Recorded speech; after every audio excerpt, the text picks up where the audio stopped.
শেখ হাসিনা দেশ ছাড়ার 1 বছরের মাথায় প্রথমবারের মতো দলটির কয়েকজন শীর্ষ নেতার সঙ্গে মুখোমুখি বৈঠক করতে যাচ্ছেন। 26শে জুলাই দিল্লিতে শেখ হাসিনার বাংলোতে এই বৈঠক হতে পারে বলে ভারতের একাধিক সূত্র নিশ্চিত করেছে।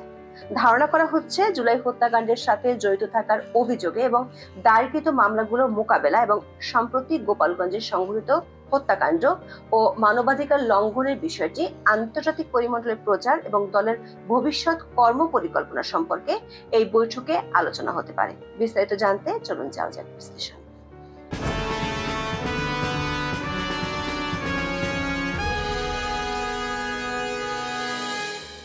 জুলাই আন্দোলনে গত বছরের 5ই আগস্ট ক্ষমতা হারায় আওয়ামী লীগ। দলটি 2009 সাল থেকে একটানা বাংলাদেশের ক্ষমতার কেন্দ্রে ছিল।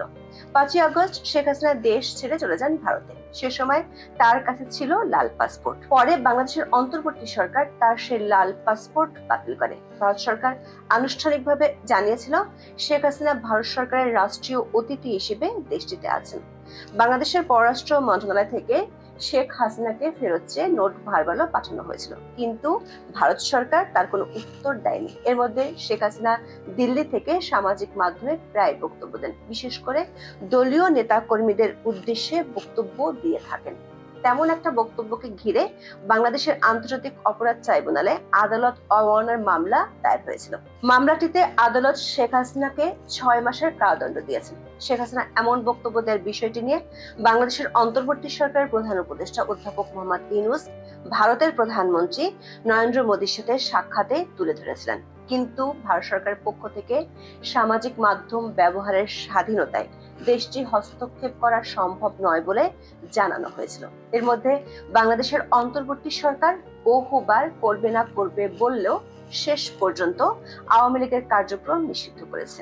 অভিযোগ আছে, সরকার সমর্থক কিংস পার্টির নেতাদের খুশি করতে দেশি বিদেশি বিরোধিতা সত্ত্বেও ডক্টর ইউনূস প্রশাসন আওয়ামী লীগের কার্যক্রমে নিষেধাজ্ঞা আরোপ করে।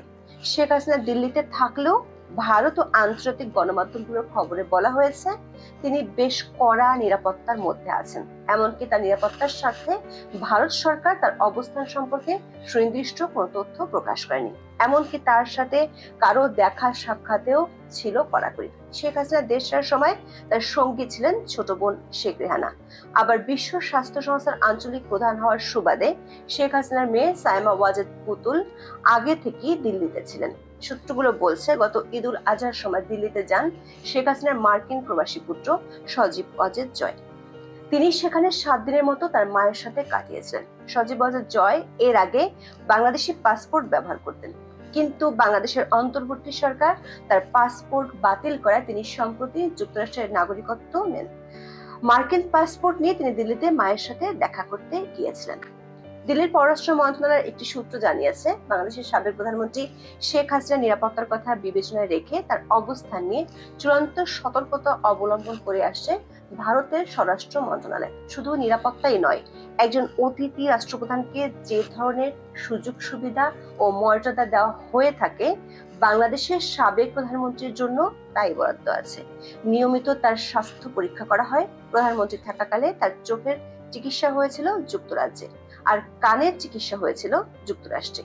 ভারত সরকারের পক্ষ থেকে পুরাতন চিকিৎসকদের সাথেও যোগাযোগ করা হয়েছে, কিন্তু গত 1 বছরে নিজ পরিবারের সদস্যরা ছাড়া অন্য কাউকে দেখা করার অনুমতি দেয়নি ভারত সরকার। তবে সম্প্রতি ভারত সরকারের পক্ষ থেকে এই বিষয়ে সবুজ সংকেত মিলেছে। সম্প্রতি তার সাথে তার বেশ কয়েকজন ঘনিষ্ঠ আত্মীয় দেখা করেছেন। এদের মধ্যে শেখ হেলাল উদ্দিন ও শেখ ফজলুল করিম সেলিম এবং হাসনাত আব্দুল্লাহ আছেন বলে নিশ্চিত হওয়া গেছে। দিল্লির সূত্রগুলো থেকে জানা গেছে, 26শে জুলাই শনিবার ভারতে অবস্থানকারী আওয়ামী লীগের কয়েকজন নেতা শেখ হাসিনার সাথে সাক্ষাৎ করবেন। এরই মধ্যে শেখ হাসিনা যে বাংলোতে থাকেন সেই বাংলোতে তার জন্য একটি অফিস বরাদ্দ করা হয়েছে ভারত সরকারের পক্ষ থেকে। ভারতের স্বরাষ্ট্র মন্ত্রণালয়ের উচ্চ পদস্থ কয়েকজন কর্মকর্তা বাংলাদেশের সাবেক এই প্রধানমন্ত্রীর অফিসের কাজকর্ম দেখভাল করেন। আওয়ামী লীগের একটি সূত্র জানিয়েছে, আওয়ামী লীগের নেতাদের মধ্যে এখনো পর্যন্ত শুধুমাত্র সাবেক স্বরাষ্ট্রমন্ত্রী আসাদুজ্জামান খান কামাল শেখ হাসিনার সঙ্গে দেখা করার সুযোগ পেয়েছিলেন। ঢাকায় আন্তর্জাতিক অপরাধ আদালতে একই মামলায় অভিযুক্ত শেখ হাসিনা ও আসাদুজ্জামান খান কামাল। সেই মামলার শুনানি শুরু হয়েছে। সাবেক আইজিপি কে এই মামলায় রাজসাক্ষী করা হয়েছে। জানা গেছে, এই মামলা নিয়ে আলোচনার জন্য সাবেক স্বরাষ্ট্রমন্ত্রীকে দেখা করার অনুমতি দেওয়া হয়। গত বছরের 5ই আগস্টের পর থেকে আওয়ামী লীগের অনেক নেতাই ভারতে আছেন। তাদের অনেকেই দিল্লিতে গিয়ে শেখ হাসিনার সঙ্গে দেখা করার চেষ্টা করেছেন, কিন্তু তখন অনুমতি পাননি। সূত্রগুলো বলছে, টেলিফোনে অনেকের সঙ্গে কথা বলেন শেখ হাসিনা, যদিও সেই সংখ্যা সীমিত। আওয়ামী লীগের সভাপতি, সাধারণ সম্পাদক মিলে 81 জনের সম্পাদক মণ্ডলী আছেন। তাদের 9 জন প্রেসিডিয়াম সদস্য। তবে শেখ হাসিনা ও সাধারণ সম্পাদক ওবায়দুল কাদের বাদে এখন ভারতে আছেন মাত্র 2 জন প্রেসিডিয়াম সদস্য। তাদের একজন AHM খায়রুজ্জামান লিটন, তিনি ভারতে থাকলেও তাকে দলের কাজে যুক্ত করা হয়নি পার্টির অভ্যন্তরীণ বিরোধিতার কারণে। আর একজন প্রেসিডিয়াম সদস্য হলেন মুক্তিযোদ্ধা মোফাজ্জল হোসেন চৌধুরী মায়া। প্রেসিডিয়ামের পরে আছেন সম্পাদক মণ্ডলী, সেই কমিটির সদস্য 35 জন। তাদের মধ্যে 27 জন ভারতে আছেন বলে জানা গেছে। এছাড়া কেন্দ্রীয় কমিটির সদস্য আছেন 27 জন, তাদেরও হাতে গোনা কয়েকজন ভারতে আছেন। শীর্ষ নেতাদের কতজন শেষ পর্যন্ত শেখ হাসিনার সাক্ষাৎ পাবেন তা সুনির্দিষ্টভাবে জানা যায়নি। গত 25শে ফেব্রুয়ারি দৈনিক প্রথম আলোতে প্রকাশিত একটি খবরের শিরোনাম ছিল, কলকাতা, লন্ডন ও নিউ ইয়র্কে আওয়ামী লীগের নেতাদের বিলাসী জীবন। ওই খবরে বলা হয়, আওয়ামী লীগের সাধারণ সম্পাদক ও সাবেক সড়ক পরিবহন ও সেতুমন্ত্রী ওবায়দুল কাদের এবং সাবেক স্বরাষ্ট্রমন্ত্রী আসাদুজ্জামান খান কামাল আছেন কলকাতার অভিজাত রাজারহাট নিউ টাউন এলাকায়। আওয়ামী লীগের সভাপতি মণ্ডলীর সদস্য জাহাঙ্গীর কবির নানক পূর্ব কলকাতার সল্ট লেকে থাকেন। সাবেক পাট ও বস্ত্রমন্ত্রী নানকের সঙ্গে তার স্ত্রী, মেয়ে ও জামাতা থাকেন। আওয়ামী লীগের যুগ্ম সাধারণ সম্পাদক ও সাবেক সংসদ সদস্য আফামা বাহাউদ্দিন নাসিম স্ত্রীকে নিয়ে থাকছেন কলকাতার আরেক আবাসিক এলাকা তফসিয়ায়। সাবেক সংসদ সদস্য আলাউদ্দিন আহমেদ চৌধুরী নাসিম থাকেন কলকাতার টাটা হাউজিং অ্যাভিনিউতে।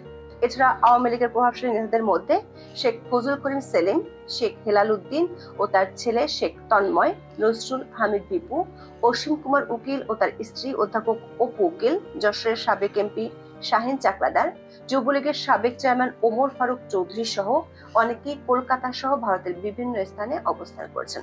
সাবেক শিক্ষামন্ত্রী মহিবুল হাসান চৌধুরী নফেল কলকাতায় ভাড়া বাসায় থাকছেন। তার ব্রিটিশ বংশোদ্ভূত স্ত্রী ও 2 মেয়ে লন্ডনে থাকতেন। সম্প্রতি নফেল তাদের কলকাতায় নিয়ে যান।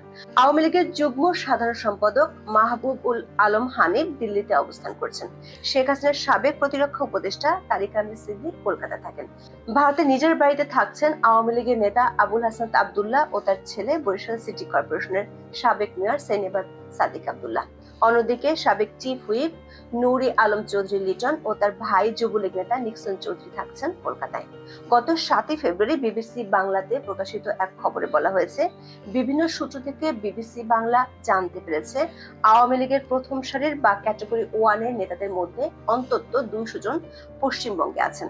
এই শ্রেণীর নেতাদের মধ্যে যেমন আছেন দল ও সাবেক সরকারের শীর্ষ পদাধিকারী এবং মন্ত্রীরা, তেমনই আছেন প্রায় 70 জন সংসদ সদস্য।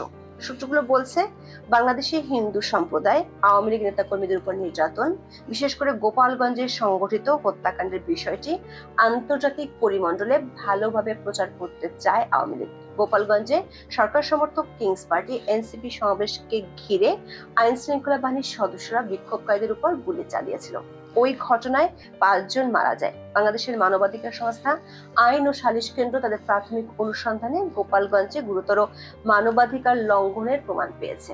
এ নিয়ে গণমাধ্যমে খবরও প্রকাশিত হয়েছে। আওয়ামী লীগের পক্ষ থেকে এই বিষয়টিকে কেন্দ্র করে আন্তর্জাতিক পরিমণ্ডলে বাংলাদেশের অন্তর্বর্তী সরকারের বিরুদ্ধে শক্ত জনমত গড়ে তুলতে চায়।